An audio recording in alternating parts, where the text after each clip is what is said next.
Hi Virgo, welcome to your quantum entanglement reading with me, Jocelyn, the Quantum Queen. So, let's see what's coming out for you guys in the energies. This is, of course, for Virgo, Sun, Moon, or Rising. And as always, welcome to my cross watchers. Cross watcher, you could be dealing with a Virgo, and the message could actually be for you. So feel free to take it however it resonates with you and your situation. Keep in mind that these are general readings, and if you guys would like to book a one-on-one reading with me, you can find my information down below in the description box. And as always, just wanted to say thank you for liking, subscribing, and thank you for all the good karma donations. I appreciate it so much. All right, my Virgos, let's see what's going to flip. Boom. Options. Oh, I freaking love this deck. Okay. What's interesting, I will tell you about this card in just a little bit, okay? That on it, it's interesting. I might pull two more cards. Let's just see what comes out for you. Okay, Virgo. All right. There is someone in your life that has caused a lot of heartbreak. Boom. Right there. And I'm going to switch this up because I'm going to say that this heartbreak has come with this person. Maybe you're still talking to them. Maybe, and oh man, so much I'm getting. Okay, Virgo. Either they're going to be coming back in, just see however this applies to your guys' life. There could be something where you are currently communicating with them, or it could be where they could be reaching out during Mercury retrograde, okay? I wouldn't be surprised. It's all the stupid past stuff coming back in. I call Mercury retrograde Hoover season because it's where, like, old narcissists from your past, and not everyone is like this, but it's past connections that didn't have closure. They come back for another go around or to test your boundaries and see how serious you are about really moving on with your life. And that's where I feel like you're at right now, Virgo. You're kind of at a crossroads of these options. Like, there's one here, okay? This is one of the options. One of the things sitting in one of these cups is that. Okay, so this is why I feel like, we're kind of talking about this today. Spirit's bringing this up because, Virgo, I think you're on the verge of moving. Look at that. It totally falls behind. Yeah, because I think there's something that you're going to let go of. It's the heartbreak, and it is probably the person that brings a lot of heartbreak, that stabs you in the freaking heart. Okay? I freaking love this. If you guys have seen the movie Stockholm Syndrome, or Stockholm, I think it is, it's about the bank robbery, and it's all about, like, when they first discovered the kind of psychological delusion that a victim will fall into when they have an abuser, right? Because the bank heist, like, he held a bunch of people hostage, and all the hostages became really loyal to the abusive one, and even took the side of him over the government that was, like, in a way trying to get them free. But they took his side instead, the abuser. And so what I was getting with that card is, at the very end of the movie, and I know I won't say this correctly, but you guys seriously should watch the movie. It's so good. At the end of the movie, the girl, that one of the hostages of the abuser, she goes to see him in prison, and they're sitting there together, and he's, like, asking how she's doing, and she says, well, I still have the scar from the wound that you gave me. And oh my God, like, when I heard that, I was like, holy freaking crap, that is so deep in a way, because she was still continuing to go back to the person that put a wound in her in the first place. Like, he literally shot her with a gun, and she had a scar, and she's, like, being loyal to this person that caused all this chaos and trauma in her life. I think ultimately it woke them up in a way, but there it was, the pattern, her continuing to go back to the thing that hurt her. So Virgo, that's where I feel like you're at this crossroads, okay? You're deciding between all these options, and there's still a part of you that's looking back at the person because they could be coming back in and they've hurt you, and you're deciding if you want to give them another chance, which is probably putting you at this crossroads of a million different options, okay? So let me see what the middle energy is between the two of you. Hold on. Well, holy crap, Virgo, Tower. Oh, man. So a couple different things with this. Either this person is going to reach out unexpectedly. It's going to be like a bit of a shocking, like, oh my gosh.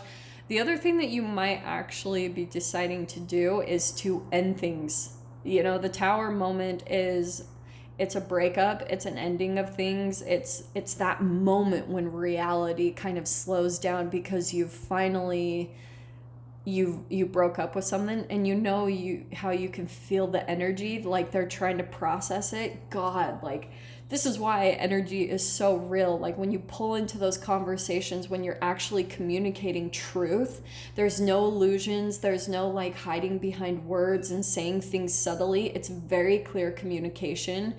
Dude, it does cause a Tower moment. It shocks the shit out of people.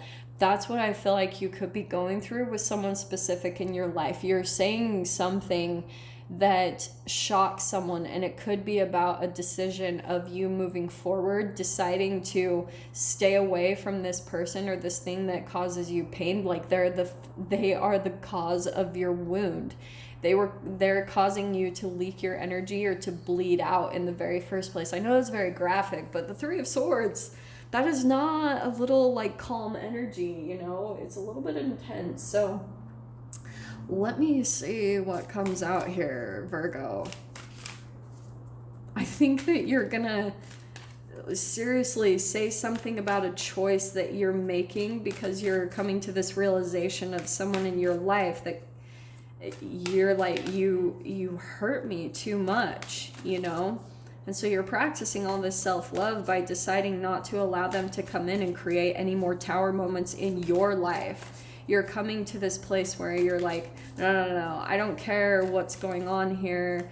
The depth of the connection, like how synchronistic it is. You're like, no. Like, the universe, love shouldn't be painful. You know, love shouldn't be that traumatic. So let's see what comes out here. Well, there we go. Man, this moon card keeps popping up today. So, oh, and look at that. Yeah, moon card. So you're going to be revealing something that you've kept secret for a while. Maybe this is you, and maybe this is the other person. There's going to be some type of revealing something. Maybe even someone in your life is feeling heartbroken, Virgo, and I feel like it's going to shock you when they tell you this.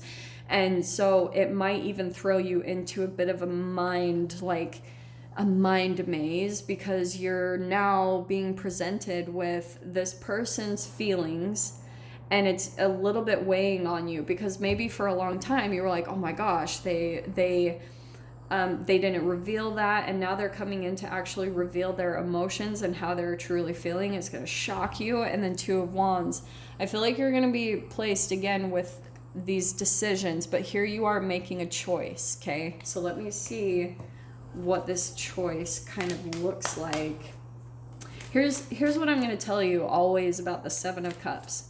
The Seven of Cups is where you've got a lot of options in front of you, doors opening everywhere, and there will usually be, say you have 7 options to choose from, 6 of them are going to be a reflection of your old vibrational self. There's going to be 1 cup that's about you moving forward into the future. So this is why this is going to be a bit distracting for you, because you're feeling the weight of someone's pain and emotions, and it's hard for you to not get caught up by that, okay? Yeah, because, oh, wow, and look at that. So there's the Two of Wands and now the Three of Wands, okay? Someone is at a distance from you, and they're starting to come in. Maybe there will be some travel involved, just with the World card there and the Three of Wands. There's something about independence. You could be traveling alone to go see someone, okay? Someone at a distance from you. There's the King of Swords now, okay? Freaking heck. So Knight of Swords and the King of Swords. Let me just pull one more card. So I want to see what's behind his energy. Virgo, I think you might decide to cut this person out. I'm not going to lie. There's something where you're going to be very clear about your communication. You're going to be more detached in your emotions. You're not coming from an emotional place. It's much more fiery and air. You know, you're very logical, clear, and concise about the facts between the two of you, being more logical rather than emotional about this connection in this situation. Maybe even for some of you, you've healed a lot of the heartbreak, but it's very much embedded in your mental mind, like it's in your memories, and you can't really get away from that. You know, it's too prominent. Let me see what's popping out here. Yeah. Oh, Virgo. Okay, you got the judgment card. So there you are. You're making a judgment call, and it's more in that detached way. You're going to be telling this person, maybe for some of you it's going to play out different, but I think that you're going to be much more picky. Like, you're like, well, these are my expectations. And you're kind of like, I have to see it to believe it. You know, that there's actual change, or there's actual remorse, or that you're not going to do the same exact thing again. Okay? Because there is, look at this. Oh, shit, Virgo. Okay. You got the Lovers, the Five of Pentacles, and the Wheel of Fortune. Okay? At one time, a lot of your heartbreak came from, there's a lot of love here. Okay? But this is a mirroring card, and it mirrored your fear of rejection. And so this person probably rejected you hardcore, left you out in the cold. But Wheel of Fortune, you could be doing that to them. It's like their own karma. You know, they are regretful of what they did. Definitely. They're feeling the remorse. They're feeling the weight of the decisions that they made in the past. And so energetically, like, they don't know that they do this, but I don't feel like they've completely matured just because starting out, they're coming in from a night, and more, I feel like this is your energy, Virgo, that you're the one making a judgment call and deciding. And so the Lovers card, I think that you could be deciding to shut this person out. Like, you're going to probably reject them. And it's not necessarily that you're trying to hurt them. It's that you're being very logical about what you two are, like, you know, seeing that this has been a cycle that's continuous, Wheel of Fortune. And so you're realizing that the way that you can only really stop it is by choosing to, like, walk away from this person in this cycle and decide to move forward. Because I think the other thing too is you might be too afraid that there's going to be too many trust issues between you and this person. Like, you might be worried that they're going to turn right back around and do it to you, and you can't really rely on that. You know, the what ifs. You don't really know this. You can't predict this person's behavior. They're too in and out and all over the place. They're on a quest, a night. So Virgo, I'm going to dive into the extended with this. If you guys want to join me over there, feel free. Go down below, click on the Vimeo link, and I'll see you on the other side. But Virgo, if this is where we leave things, I'm sending you guys so much love, wishing you all the very best, and I'll see you in your next reading. Take care.